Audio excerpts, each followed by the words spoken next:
La sagesse, c'est d'avoir des rêves assez grands pour ne pas les perdre de vue lorsqu'on les poursuit. Et lorsque j'ai eu mon diagnostic le 4 décembre 2020, mon rêve à cette époque-là, c'était un rêve de santé. À la base, un cancer, c'est pas un cadeau. Hein? C'est pas un cadeau pour personne, puis je comprends qu'il y en a pour certains qui ont vu le titre pour la première fois, puis ont fait « ben mon Dieu, il est tombé sur la tête ». C'est clair. Mais une chose, je peux vous dire, c'est qu'au fil de ce parcours-là, il y a plein de gens qui sèment plein de belles pépites qui, elles, deviennent un cadeau. Parfois, on n'a pas le choix. Le choix, en fait, de vivre ou de traverser une épreuve. Clairement pas. Par contre, on a le choix de l'attitude avec laquelle on la traverse. Ce 4 décembre 2020 a été pour moi le début de ce que j'appelle mon PhD honorifique en oncologie. Hein? Parce que ceux qui m'ont suivi, vous savez à quel point je passais des jours à lire des recherches, à comprendre par cœur la monographie des médicaments. Moi, j'ai décidé de changer le mot « patient » pour le mot « participant ». Ça, c'est quelque chose, j'aimerais ça pour partir avec ça dans votre petit baluchon de coffre à outils de vie. Être patient et non participant, c'est être faire partie intégrante de son équipe. Ça marche dans le milieu des affaires aussi. En passant, j'ai une super bonne conférence qui va suivre. Moi, j'ai décidé d'être actrice de ma guérison. J'ai aucune idée de la finalité. Hein? Je ne sais pas, moi, si je vais avoir une récidive. Hein? Les autres non plus, d'ailleurs. Hein? Je vous dis ça comme ça. Mais je sais que ça va bien aller. J'en suis pas mal convaincue. Moi, dans tout ce parcours-là, j'invite les gens, puis dans le livre surtout, j'invite les gens à arriver avec leurs questions. Pas avec leurs réponses. On a des gens pour ça. Arrivez avec vos questions. Et ce que j'ai trouvé fantastique, c'est vraiment l'écoute et la réceptivité et la générosité des médecins traitants. Étonnamment, ils ont pris le temps, même s'il n'y en avait pas. Bon, il faut croire que j'ai séquestré aussi, hein, je ne les laissais pas partir. Mais, fruit de ça, on a travaillé ensemble un protocole adapté. Un protocole pour lequel moi j'étais extrêmement à l'aise et que j'ai pu adhérer. Et lorsqu'un patient adhère à son protocole de soins, ça ne prend pas une étude phénoménale, je vous le dis, les résultats sont meilleurs. Je ne peux pas croire qu'en 2021, à l'époque, on est capable d'envoyer des gens sur la Lune, on est capable de greffer des visages, mais on n'est pas capable de sauver les cheveux des femmes en chimiothérapie.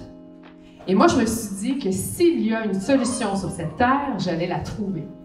Et c'est comme ça que j'ai découvert Sophie Trudel-Ménard, qui s'est mise à faire des recherches en 2017, puis qui a su qu'à quelque part dans le monde, il y a plus d'1 demi-million de personnes en Europe qui utilisent un système de casque réfrigérant qui est éprouvé, qui est testé, qui est mis en place aux États-Unis. Et nous, ici, on ne connaît pas ça du tout. Je me fais un devoir d'être si fière, droite, avec toute ma chevelure et toute ma conviction, de m'impliquer avec Sophie, mais aussi avec Cléo et Jasmine. Donc, les quatre, on se réveille chaque matin, on travaille à temps plein pour faire connaître cette technique-là, qui m'a permis d'aller reconduire mes 2 enfants à l'école en gardant toute cette intimité-là, où j'ai pas eu besoin de me dévoiler auprès de la caissière de l'épicerie. Ça n'a pas de prix. Pour celles et ceux qui sont passés par là, ça n'a pas de prix.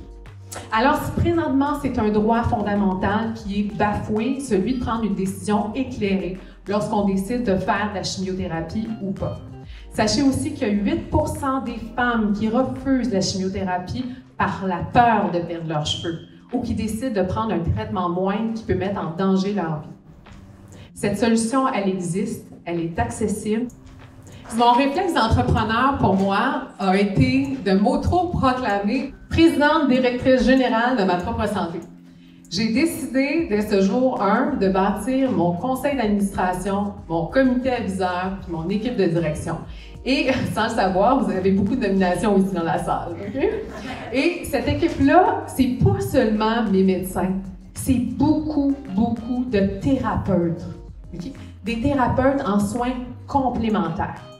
Et ça, c'est un autre de mes champs de bataille, c'est l'importance des traitements complémentaires en complément du protocole conventionnel. Je prends le temps de peser mes mots. C'est pas un ou l'autre, c'est un et l'autre. Et j'ai hâte que vous puissiez lire le chapitre 36, le chapitre « Oser penser différemment ». Un des processus que j'ai utilisé dans le livre, c'est d'aller me questionner sur qu'est-ce qui se fait ailleurs. Et tout ça, je me suis bâtie justement cette équipe-là de soins complémentaires. Et comme dans la vie, il faut toujours savoir s'entourer et s'entourer des meilleurs. Pourtant, moi, j'ai quitté le 19 janvier 2022 le 15e étage ici du Centre intégré de cancérologie. Je le savais que j'allais revenir ici.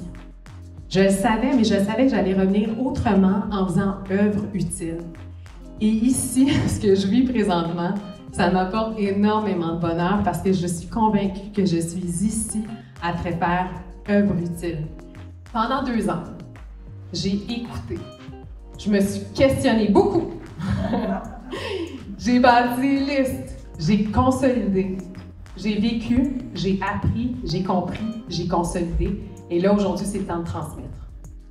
Et ce que j'ai envie avec ce livre, c'est qu'il élève les consciences, qu'il crée des ponts, qu'il ouvre des discussions, qu'on puisse un jour travailler en équipe intégrative, qu'on puisse être là et surtout que l'innovation d'aujourd'hui soit le commun de demain.